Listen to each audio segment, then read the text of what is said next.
rumah besi ini ya. Di depan sini adalah tangga besi saudaraku ya. Di depan tangga besi adalah KM 60. Cuma kondisinya sudah mulai pulih kembali ya. Inilah kondisi saudaraku. Ini di tepatnya di rumah besi ya. Nah, inilah jembatannya. Jembatan darurat yang dibangun sehingga bisa melintas kendaraan roda 4 maupun roda 2, tapi dengan kapasitas mobil-mobil kecil saudaraku ya. Ini tepatnya di rumah besi. Ke depan sana adalah tangga besi saudaraku ya. Memang ini kita bisa lihat ini para TNI juga sedang menimbun tanah lumpur menggunakan bebatuan ya, agar mudah dilintasi kendaraan ya.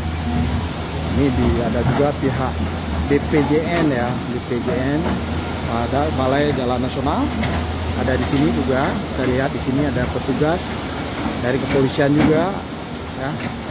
Ini alat berat sedang merapikan dan meratakan bebatuan untuk menimbun lumpur-lumpur yang ada di jalan sini ya.